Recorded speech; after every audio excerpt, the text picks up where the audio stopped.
Hello दोस्तों, कैसे हैं आप सब। स्वागत है एक बार फिर से आपका अपने चैनल ललित मैथ में। परसेंटेज का नया लेक्चर जिसमें हम लोग कुछ और टाइप के क्वेश्चन करेंगे। जैसे मैंने पिछली बार 3 टाइप क्वेश्चन बताए थे, उसके आगे और शुरू करेंगे। तो प्लीज़ अगर आपने वीडियो पहले नहीं देखे हैं तो सारे वीडियो देखिए, क्योंकि मैं सीरीज वाइज पढ़ा रहा हूँ आपको, ताकि आपको सारी चीज़ें समझ में आएँ। ठीक है, कि बीच बीच अगर लेक्चर आप देखते हैं तो आपको कहीं कुछ समझ में नहीं आएगा, हो सकता है कि थोड़ा सा डाउट भी क्लियर हो। ठीक है, तो अगर आप चीज़ें लाइन से देखेंगे तो आपको सब कुछ समझ में आएगा। तो प्लीज़ सारे लेक्चर एक बार आप ज़रूर देख लें। चलिए, वीडियो शुरू करने से पहले आप लोगों से रिक्वेस्ट है कि चैनल को सब्सक्राइब कर लीजिएगा, बेल आइकन जरूर प्रेस कर लीजिए ताकि आपको नोटिफिकेशन मिलता रहे। और अगर वीडियो पसंद आती है, अच्छी लगती है, कोई प्रॉब्लम है तो आप कमेंट जरूर डालें, आप लाइक कीजिए। ठीक है, ये सब चीज़ें आप ना भूलें और ज़्यादा ज़्यादा शेयर कीजिएगा। चलिए शुरू करते हैं। टाइप 4 मैंने लास्ट टाइम ही बताया था कि ये कोई ऐसा टाइप नहीं है जो नया क्रिएट हुआ है। मैंने लास्ट टाइम आपको बताया था कि एक टाइप मैंने बताया था आपको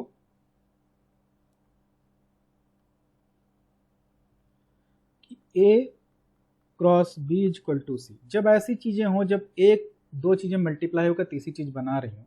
ठीक है, तो लास्ट टाइम मैंने बताया था कि ये दिया होगा, ये दिया, या तो कांस्टेंट होगा, या तो ये दिया और ये भी बदल रहा होगा। 2 टाइप बताए थे।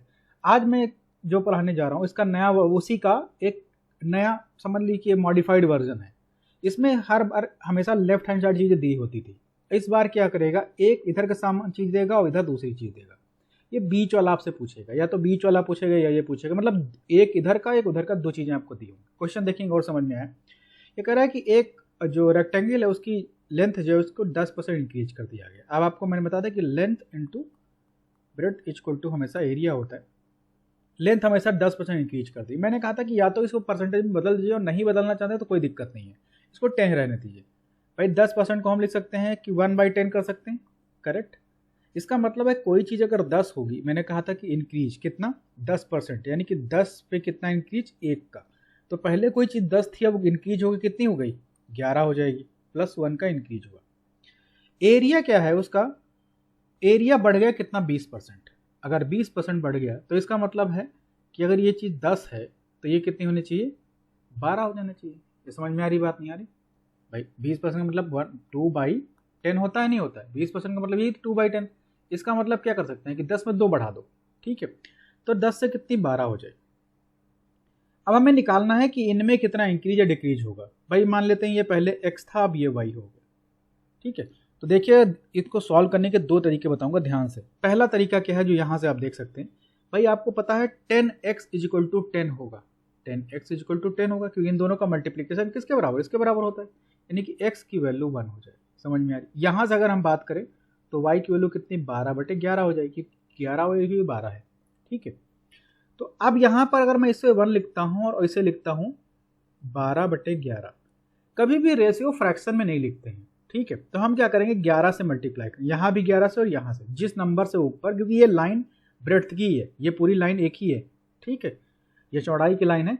तो अगर आप यहाँ पे मल्टीप्लाई करेंगे तो यहाँ से मल्टीप्लाई, तो ये क्या बन जाएगा, यहाँ से आप देखेंगे रेशियो कितना बन जाएगा, 11 से 12। 11 से मल्टीप्लाई यहाँ भी किया। इसका मतलब कोई चीज़ पहले 11 थी, अब वो कितनी हो गई, 12।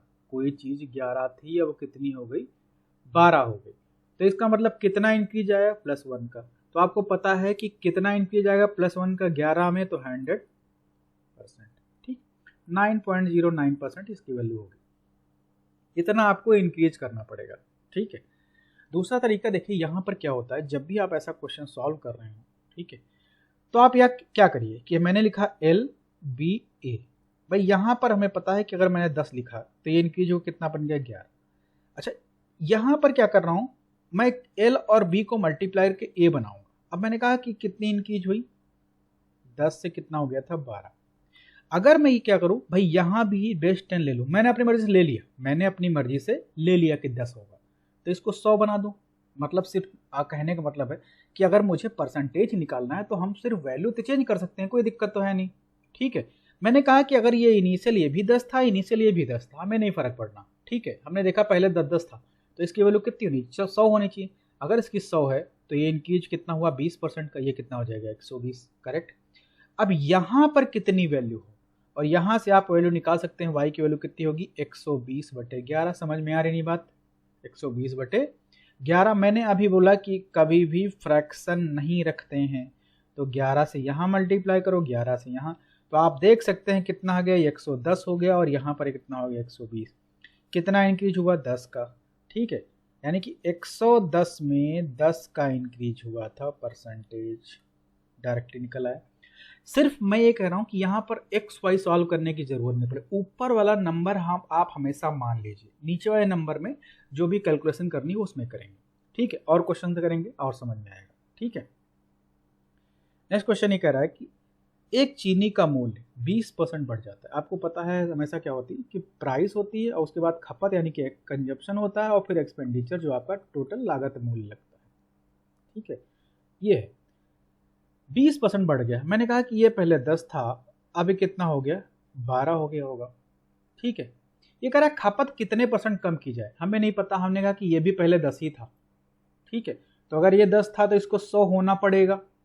अब जाहिर सी बात है, इसका 10 का मल्टीप्लिकेशन कितना होता है। अब ये कह रहा है कि अब जब हमने देखा 100 है, खर्चा कितना कम हुआ है, पहले 100 था, 10% खर्चा कम हुआ है। अब खर्चा कम होने के बाद कितना हो गया, 90, क्योंकि 10% कम हुआ है। ठीक है, 100 मानने से एक फर्क और पड़ेगा कि आपको परसेंटेज में सिर्फ वही घटाना पड़ेगा जो परसेंटेज वैल्यू होगी। ठीक है, तो इसका मतलब है कि अगर मैं यहाँ y मान लूँ तो y की वैल्यू आप कह सकते हैं कि 90/112 होगी, नहीं होगी, सॉरी ये 112 नहीं, 12 है। ठीक है, 90/12 होगी, नहीं। अभी मैंने आपसे क्या बोला कि जब भी ऐसा क्वेश्चन दिखे फ्रैक्शन नहीं रखते हैं तो 12 से मल्टीप्लाई करेंगे, 12 से यहाँ मल्टीप्लाई करेंगे। ये पहले कितना होना चाहिए था, 120, और ये कितना होना चाहिए, 90। कितना डिक्रीज हुआ, 30 का। 30 का डिक्रीज किस में हुआ था, 120 में। परसेंटेज आप निकाल सकते हैं कितना आएगा, 25% का आपको डिक्रीज करना पड़ेगा। ठीक है, एक और क्वेश्चन इसी तरीके से, एक चावल का मूल्य 32% बढ़ जाता है जिसके कंजप्शन क्या होता है, कितना, सॉरी इसमें नहीं, हाँ कंजप्शन नहीं पूछा है, इसमें पूछा है कि खर्चा उसका 10% बढ़ने देना है। तो आपको पता है फिर वही फॉर्मूला, प्राइस, कंजप्शन और एक्सपेंडिचर। ये कह रहा है कि ये कितना बढ़ जाता है, 32%। ये कितना बढ़ जा रहा है, 32%। ठीक है, अब 32% अगर चाहो तो आप 10 मान के कर सकते हो, 100 मान कर सकते हो, लेकिन 32% में पता है कि हम अगर कन्वर्ट कर ले ज़्यादा अच्छा हो जाएगा। तो 32% की वैल्यू कितनी, 8/25 होती है। ठीक है, अब 4% की वैल्यू 1/25 होती है, तो 32 को 4 से मतलब 4 को अगर मल्टीप्लाई करते हैं 8 से तो कितना हो जाएगा, तो वही हमने किया। यानी कि अगर ये पहले 25 था तो अब ये बढ़ के कितना हो गया, कितना बढ़ गया है, +8। ये कैसे बढ़ रहा है, कैसे घट रहा है, मैंने सारी चीज़ें बताई, आपको ध्यान रख के पढ़ना है। ठीक है, सारे लेक्चर आप पहले पढ़ लीजिए, आपको सब समझ में आएगी कि कहाँ से बढ़ना कहाँ से घटना है। यहाँ पर क्या हुआ कि 25 में कितना बढ़ गया, 8, तो ये कितना हो गया, 33। समझ में आई बात, नहीं आ रही। खर्चा कितना बढ़ने देना है उसको, खर्चा कितने बढ़ने देना है, ठीक है, 10। अभी मैंने बताया कि हमेशा ऐसा नंबर मान लिया ताकि यहाँ पर एक मल्टीप्लिकेशन बन के 100 बन जाए। अगर मैंने कहा इसकी वैल्यू अगर 4 है, ये वैल्यू आप कुछ भी मान सकते हो, ये इसलिए मानी जाती है क्योंकि हम अगर इसके रिलेशन में यहाँ नीचे वैल्यू लिखेंगे तो हमेशा फ्रैक्शन में आएगी, परसेंटेज में आएगी। ठीक है, मैंने इसे 100 बनाया था, मैंने कहा कि पहले वैल्यू कितनी थी, 4 थी। अगर पहले वैल्यू 4 थी, ठीक है, तो ये टोटल मिल जाएगा कितना हो गया, 100। और ये कह रहा है खर्चा कितना बढ़ा, 110, 10% ही बढ़ा है। समझ में आई बात। तो अगर y की वैल्यू मैं आपसे पूछूं तो y की वैल्यू कितनी होगी, 110/33। थोड़ा सा और काट सकते हैं, 10/3 हो जाएगी। अभी मैंने आपसे बोला कि फ्रैक्शन नहीं रखना है, अगर फ्रैक्शन नहीं रखना है तो इसको 10/3 है, 3 से इधर मल्टीप्लाई करो, 3 से यहाँ से मल्टीप्लाई, ये कितना हो गया 12, और ये कितना हो गया 10, क्योंकि ये कट जाएगा तो यहाँ से बचेगा 10। तो आप क्या कर रहे हैं कि यहाँ से यहाँ तक आने में कितना इंक्रीज कर रहे हैं, 2 का इंक्रीज कितने में, 12 में। तो आप परसेंटेज निकाल सकते हैं। ठीक है, ये इस तरीके से होता है।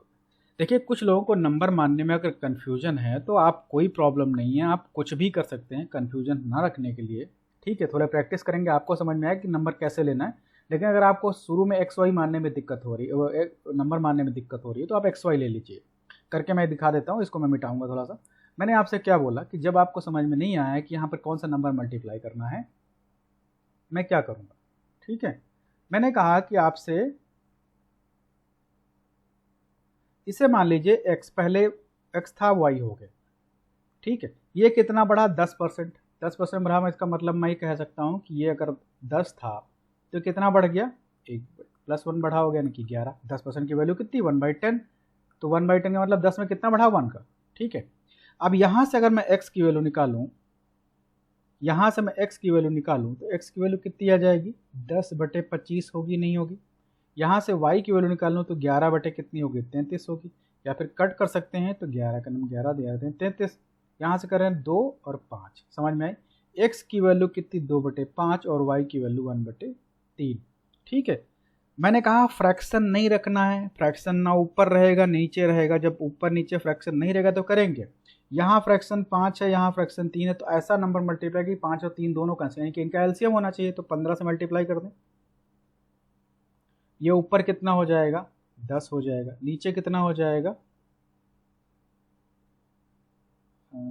5 हो जाएगा। गलती हो गई, नहीं नहीं नहीं सॉरी, मैं उसको 3, इसको 5 से काटेंगे तो 3 आएगा ना यहाँ पर, या 3 आएगा, तो ये 6 बनेगा, 10 नहीं बनेगा। कितना, 6 बनेगा। तो कितना, 6 से आप कहाँ पहुँच गए, कितना डिक्रीज हुआ, 1 का। तो आप देख सकते हैं कि 1 का डिक्रीज किसमें, 6 में। तो कितना होगा, यही पहले भी आ रहा था। आप 100/6% निकाल सकते हैं आराम से, क्योंकि ये आपका पहले। लेकिन अगर आप नंबर मान के करते हैं तो देखिए आप ये कैलकुलेशन से बच जाएंगे। ठीक है, आप अपना कम से कम 10 सेकंड सेव कर सकते हैं। ठीक है, नेक्स्ट क्वेश्चन की बात करें। ठीक है, देखिएगा, आराम से लगाइएगा, सारी चीज़ समझ में, कोई चीज़ समझ में नहीं कमेंट डालिए, मैं इसको फिर से बताऊंगा, क्योंकि मैं नहीं चाहता हूं कि आपके दिमाग में कोई आधी अधूरी बात रह जाए। Next, type 5। ठीक है, अच्छा, इसमें क्वेश्चन में एक चीज़ और पूछी है। देखिए, मैंने तो ये बता दिया कितना डिक्रीज होगा परसेंटेज में। इसने कहा है कि पहले खपत कितनी थी, 396। पहले खपत कितनी थी, 396। ठीक है, तो अब खपत कितनी होगी भाई, अगर अब पहले खपत कितनी मान 6, पहले खपत 6 थी, अब कितनी हो गई, 5। यानी कि पहले 396 थी आप कह रहे हो, और हम कह रहे हैं 6, यानी कि हमारे 6 की वैल्यू 396 के बराबर होगी। तो कितना होगा, ये कितना होगा, 1 की वैल्यू किसके बराबर हो जाएगी, 66 के बराबर होगी, नहीं होगी। 6 से मल्टी डिवाइड करेंगे 1 के लिए। ठीक है, 636। उसके बाद चाहिए 5 की, अगर 1 की वैल्यू पता है तो 5 की वैल्यू किसके बराबर होगी, 66। 66 इंटू 5 कितना होगा, 635, 635, तो 330। आई बात समझ में, सिंपल तरीका था। सिर्फ परसेंटेज अगर पता है तो ये सब जो आपको दिया होता है कि प्रारंभिक में कितना था, बाद में कितना हो गया, ये सब आराम से वैल्यू निकल आएंगे। ठीक है, नेक्स्ट क्वेश्चन। देखिए, ऐसे क्वेश्चन आपको हर एग्जाम में देखने को मिलते हैं, CHSL हो, CGL हो, NTPC हो, हर जगह पे आपको ये क्वेश्चन देखने को मिलेंगे, कोई भी एग्जाम दे रहे हो। ठीक है, फेवरेट क्वेश्चंस होते हैं। एक चावल की कीमत 20% कम हो जाती है, 20% कम हो, पहले 40% चावल खरीदता था, तो उसके खर्चे में, उसी खर्चे में वो कितना चावल खरीदेगा। देखो ध्यान से भाई, आपको पता है कि प्राइस, उसके बाद कंजप्शन, फिर एक्सपेंडिचर। पहले क्या था, 20%। 20% का मतलब कितना हो, 1/5 रख लीजिए, या फिर आप 10/12 भी कर सकते हैं, कोई प्रॉब्लम नहीं है। ठीक है, 20% को मैंने 1/5 बताया है। ठीक है, या फिर और आप इसको चाहें तो ना कन्वर्ट करें, 10/12 भी लिख सकते हैं। ठीक है, मैंने क्या किया, मैंने कहा कि पहले प्राइस 5 था, पहले प्राइस 5 था। ठीक है, अच्छा, दूसरी चीज़ है, अगर 5 ना लिखें, कैलकुलेशन 10 में रखें तो ज़्यादा कैलकुलेट करना ज़्यादा आसान हो जाएगा। मैं इसको लिख सकता हूँ 2/10, यानी कि पहले अगर प्राइस 10 था तो कितना इंक्रीज हो गया, 2 का, कितना हो गया, 12। पहले कितना चावल खरीदता था ये, 40 किलोग्राम। पहले चावल कंजस्टन कितना था, 40 किलोग्राम। तो टोटल खर्चा कितना हो गया, 400। अब ये कह रहा खर्चा नहीं बदला, खर्चा नहीं बदला, तो खर्चा अगर नहीं बदला तो अभी भी 400 होगा। और मैं पूछूं यहाँ पर कितना आएगा, तो आप कह सकते हो कि y की वैल्यू 400/12 हो जाएगी। ठीक है, तो ये पूछ रहा है कि उतने ही खर्चे में अब कितने किलोग्राम चावल खरीद पाएगा, उतने ही खर्चे में अब कितने ग्राम चावल खरीद पाएगा। एक मिनट, सॉरी, मैंने यहाँ पर इंक्रीज ले लिया है, डिक्रीज बोल रहा है, कम हो जाती है, यानी कि प्राइस कम हो जाती है। तो यहाँ पर +2 नहीं, -2 हो गया, यानी कि वैल्यू कितनी हो जाएगी, 8 हो जाएगी यहाँ पर। ठीक है, आइए, तो ये y की वैल्यू नहीं होगी। अब आपसे पूछ रहा है तो आप यहाँ से y की वैल्यू कितनी निकाल सकते हैं, 400/8, तो कितना हो गया, 50। यानी कि पहले 40 किलोग्राम चावल खरीद सकता था, अब कितना खरीद सकता है? 50 ग्राम, अगर आप खर्चा उतना ही रखते हो तो। ठीक है, नेक्स्ट 10 एक वस्तु 40 कितनी वृद्धि हुई? 10% की, यानी कि प्राइस में आप कितना है? प्राइस, कंजप्शन और आपके पास एक्सपेंडिचर। ठीक है, जो खर्चा है और जो आप सामान खरीदते हो उसको टोटल मिला के कितना खर्चा होता है, ये कितना है? 10% की वृद्धि होती है। 10% आपको पता है कि 10 1/10 होता है, यानी कि पहले 10 था तो अब कितना हो गया? 11। करेक्ट, 10 से 11 हो गया +1। पहले वो कितने सामान खरीदता था? भाई 154 सामान खरीद लेता था, तो टोटल खर्चा कितना होगा? 1540 रुपये। अब अगर खर्चे में कोई परिवर्तन नहीं हुआ, अगर खर्चे में परिवर्तन नहीं हुआ तो खर्चा अभी भी 1540 होना चाहिए था। हमने यहाँ y मान लिया, तो y की वैल्यू कितनी हो जाएगी? 1540/11, यानी कि y की वैल्यू कितनी हो जाएगी? 11 × 11, 11 × 4 = 44, कितना हो गया? 140। तो अब कितना सामान खरीद पा रहा होगा वो? 140 सामान, जहां पर पहले 154 खरीद पाता था, अब 140 खरीद रहा होगा। ठीक है, नेक्स्ट टाइप क्वेश्चन। ठीक है, उसी पे बेस्ड है जो अभी मैंने कराया। पहले क्या था कि सामान का प्राइस बिल्कुल सेम, अब क्या करता है कि अगर खर्चा उतना ही है लेकिन उसमें सामान ज़्यादा खरीद लेता है। ठीक है, जैसे मैंने क्वेश्चन देखते हैं, देखिए इसको परसेंटेज ना करके मैं एक लाइन का आपको थ्योरी बताता हूँ, आप उसको डायरेक्टली, क्योंकि हर चीज़ जहाँ पर आप बेस्ट लगा सकते हैं उसको लगाइए, परसेंटेज में कभी कभी आप कंफ्यूज हो जाएंगे। ठीक है, तो ऐसे क्वेश्चन के लिए जिसमें कभी भी ये हो, जैसे क्वेश्चन पढ़ के बताते हैं, कह रहा है कि चीनी के मूल्य में 10% कमी के कारण एक आदमी 540 में 3 किलोग्राम चीनी ज़्यादा खरीद पाता है। क्वेश्चन में यही होगा कि प्राइस में कम कर दिया गया तो सामान ज़्यादा खरीद लेगा, प्राइस में बढ़ा दिया गया तो सामान कम खरीद पाएगा। जैसे ही ये क्वेश्चन आपको दिखे, एक लाइन आप याद रखिएगा। सबसे पहले जो प्राइस दिया है, ध्यान रखिए सबसे, ठीक है, इनको देखिए, और यहाँ पर क्या है कि परसेंटेज इंक्रीज है डिक्रीज है। भाई आपको पता है कि अगर 10% मैं लिखूँ तो 10% की वैल्यू कितनी होती है? 10, यानी कि पहले कोई चीज़ अगर 9 थी तो अब कितनी हो गई? 10, क्योंकि 1 का डिक्रीज हुआ, पहले कितनी हो गया? 9। तो ध्यान रखिए, बस यहाँ रखिए आप, पहले ऊपर जो टोटल प्राइस दिया हो, जो पहला खर्चा है 540 था, 540 रखिए। ठीक है, यहाँ पर, ठीक है, बाद में यहाँ पर वैल्यू रखिए आप जो बड़ी वैल्यू है, और पहले जो प्राइस पहले था वो जो बाद में हुआ है। ठीक है, आई बात समझ? ये इसलिए रखते हैं। अच्छा, यहाँ पर एक x लगाएंगे, अभी मैं बताता हूँ कैसे, क्यों करना है मैं बताता हूँ। ठीक है, चलो अब इसको एक बार समझाते हैं करना क्या है। ठीक है, पहले आपने परसेंटेज देखा, ये आपका काम था, आपने देखा 1/10, यानी कि कोई चीज़ 9 से 10 हो जाएगी, ये हमको समझ में आ गया। ठीक है, अब देखो, अगर मैं पहले आपसे पूछूं 540 रुपये में कितना सामान खरीदते होगे, मैंने कहा पहले प्राइस 10 एक था, अब कितना हो गया? ना, एक्स हम इसलिए बनाते हैं कि आपको नंबर में कन्फ्यूजन ना हो। ठीक है, पहले प्राइस 10x था, अब कितना हो गया? 9x। भाई अगर पहले प्राइस 10x था तो पहले आप कितना सामान खरीद पाते होंगे? 540 रुपये में। तो टोटल आपका खर्चा और एक का कीमत कितनी? 10x, तो टोटल सामान पता हो गई, टोटल किलोग्राम पता हो गया कि पहले हम इतना खरीद पाते थे। ठीक है, ये पहले की बात है। बाद में क्या हुआ कि प्राइस हमने क्या कर दिया? 9x, टोटल खर्चा अभी भी वही है 540 है, तो 540 में हमने कितना देखा, कितना सामान खरीद पाते हैं, हमने ये निकाल लिया। लेकिन अब ये कह रहा है कि दोनों में जो पहले और बाद में जो खर्चा सामान खरीद पा रहा था, दोनों का अंतर कितना है? 3 किलोग्राम। क्वेश्चन पढ़िए, चीनी के मूल्य में 10% कमी के कारण एक आदमी 540 में 3 किलोग्राम ज़्यादा, यानी कि जब प्राइस कम हो जाता है तो वो 3 किलोग्राम ज़्यादा खरीदता है। यानी कि हम ये कह सकते हैं कि पहले का खरीदा सामान और दूसरे का खरीदा सामान, दोनों मिला के दोनों का डिफरेंस कितना होने चाहिए? 3। और वही चीज़ मैंने लिखी, मैंने कहा 540 रुपये पहले खरीदता था, ये बाद में खरीद लेता है, दोनों का डिफरेंस कितना होगा? 3। अब यहाँ से देखिए, आप क्वेश्चन आराम से सॉल्व कर सकते हैं। ये आ जाएगा 60, यहाँ से आ जाएगा x हमने यहाँ भेज दिया, अभी बता दें यहाँ से कितना हो गया? 54। x दोनों में नीचे था, x हमने इधर कॉमन भेज दिया, यानी कि x की वैल्यू यहाँ से कितनी आ जाएगी? 2, क्योंकि यहाँ 6 बचेगा तो कट जाएगा। ठीक है, ओके, तो यहाँ से x की वैल्यू 2 आ गई। अब पूछा है चीनी का प्रारंभिक मूल्य बताओ। अब चीनी का अगर प्रारंभिक मूल्य पूछे, प्रारंभ कितना था? 10x, 10 का मतलब कितना हो गया? 20। करेक्ट। बाद को कोई पूछे, बाद का पूछे तो 9 दूनी 18 हो जाता। कितना डिक्रीज किया गया, तो कितना डिक्रीज हुआ? भाई अगर डिक्रीज पूछा जाए तो पहले 10x था, अब 9x हो गया, तो कितना इंक्रीज हुआ, डिक्रीज हुआ x का, यानी कि 2 रुपये का डिक्रीज हुआ। आई बात समझ में? तो क्वेश्चन में यही पूछेगा, या तो आपसे बाद का प्राइस पूछेगा, या तो पहले का पूछेगा, या दोनों का डिफरेंस पूछेगा। आई बात समझ में?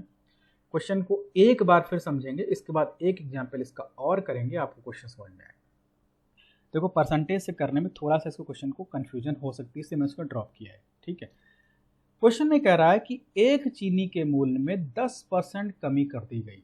हमने कहा कि परसेंटेज की वैल्यू हमें पता है, 10% का मतलब 1/10 होता है, यानी कि पहले अगर सामान 10 था तो अब कितना हो गया होगा, 1 की कमी करने के बाद 9 हो गया। मैंने किया x लगा दिया, ताकि हम जब इसको भाग करें तो हमको x में कंफ्यूजन ना हो, नंबर में क्योंकि अगर x नहीं लगाते हैं, थोड़ी देर के लिए मान लिया x नहीं लगाते हैं, तो इधर भी नंबर, इधर भी नंबर, इधर भी नंबर नंबर मिलेंगे इधर, तो आप समझ नहीं पाएंगे किसकी वैल्यू निकालनी।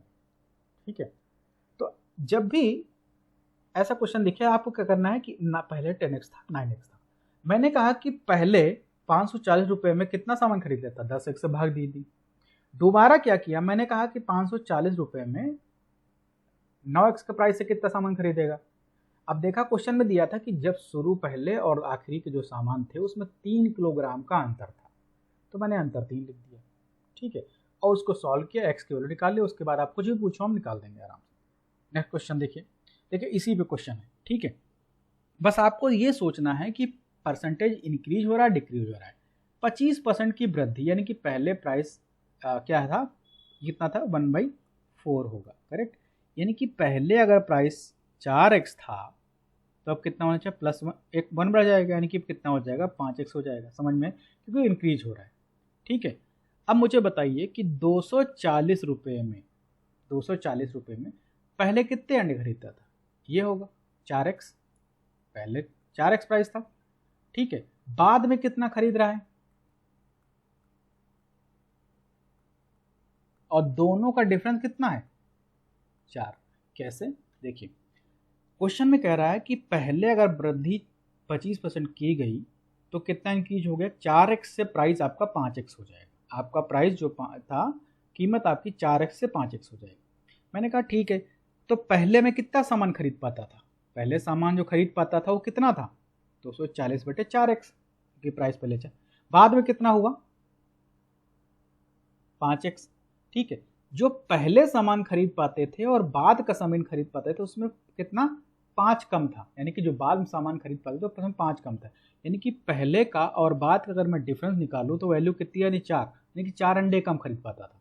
ठीक है, तो यहाँ से फिर हम x, यहाँ भी x, यहाँ तो x इस तरफ ले जा सकते हैं, ये कितना हो जाएगा 60, और यहाँ कितना हो जाएगा 48, और यहाँ आ जाएगा 4x। समझ में आ रही बात, x की वैल्यू यहाँ से 12/4 यानी कि 3 आ जाएगी।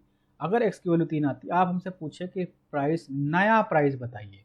भाई पहले प्राइस 4x था, नया प्राइस क्या है 5x, तो 5 3 15, यानी कि आपसे पूछेगा कितना हो गया 15। आपसे पूछता पहले का प्राइस कितना, तो 4 से मल्टीप्लाई कर दे तो पहले 4x था। ठीक है, सिर्फ आपको ये लाइन समझ में आनी चाहिए, उसके अलावा सारा क्वेश्चन आराम से हो जाएगा। और ये क्वेश्चन मुश्किल से 10 से 12 सेकंड का होता है, 12 से 15 सेकंड में आप क्वेश्चन सॉल्व कर, और आप खुद ही जानते होंगे ये क्वेश्चन आपको एग्जाम्स में देखने को मिलते हैं। नेक्स्ट, सॉरी, चलो इतने थे, आप इसको देखिएगा। ठीक है, मैंने सारे टाइप करा दिए। जो भी क्वेश्चन कहीं कंफ्यूजन हो, अगर आपको कहीं भी क्वेश्चन मिलता है ऐसा जो आप नहीं समझ पाते हैं, तो आप टेलीग्राम पे डालिए, मैं टाइम निकाल के उसको सॉल्व करूंगा। ठीक है, आपकी हेल्प करूंगा। दूसरी चीज़ है, अगर वीडियो में कहीं भी कोई कंफ्यूजन हो, किसी पार्ट में, किसी टाइप में कोई चीज़ ऐसी समझ में नहीं आ रही है, तो आप मुझे उसका कमेंट डालिए, आप मुझे बताइए। मैं ट्राई करूंगा कि मैं अगले लेक्चर में उस चीज़ को आपको हेल्प करूँ, आपको उसको सॉर्ट आउट करके आपको बताऊँ। ठीक है, तो जब भी ऐसा कोई प्रॉब्लम हो आप मुझे एटलीस्ट कमेंट डाल के ज़रूर बताएं। ठीक है, मैं कोशिश ये करूँगा कि आपके दिमाग में जो आप पढ़ रहे हो, जितना चैप्टर में पढ़ा रहा हूँ, आपके दिमाग में उतने कन्फ्यूजन वहाँ से ना हट रहा है। चाहे आप किसी एग्जाम की कोशिश तैयारी कर रहे हो, या आप CHSL हो, CGL हो, आप कोई भी कर रहे हो। ठीक है, ये क्वेश्चन आपको देखने को मिलेगा। और साथ साथ ये क्या थ्योरी ऐसी है जहाँ पर हम इंक्रीज डिक्रीज की बात करेंगे, तो प्रॉफिट लॉस, जब कंपाउंड इंटरेस्ट पढ़ाएंगे तब उसकी बात करें, तो ऐसे बहुत सारे इंक्रीज डिक्रीज के क्वेश्चन आपको हमेशा दिखेंगे आप एग्जाम्स में, जहाँ पर परसेंटेज का यूज़ होगा। ठीक है, तो ये एक बेसिक है, तो आप इसको समझिए, करिए और ट्राई कीजिएगा खुद। कुछ समझ नहीं है अपना कमेंट डाल दीजिए। ठीक है, दूसरी चीज़ है, आप लोगों से रिक्वेस्ट है कि चैनल को आप शेयर जरूर कीजिएगा, प्लीज़ ज़्यादा से ज़्यादा शेयर कीजिएगा। टेलीग्राम को जरूर ज्वाइन कर लीजिएगा, ठीक है। वहाँ पर अगर कोई चीज़ होती है मैं डालता हूँ, एक दो क्वेश्चन बीच भी डालता रहता हूँ, तो आपका दिमाग के लिए, ठीक है, आपको समझ में आए और कैसी चीज़ें होती रहेंगी, ठीक है। तो प्लीज़ चलिए मिलते हैं नए क्लास में, तब तक के लिए बाय बाय।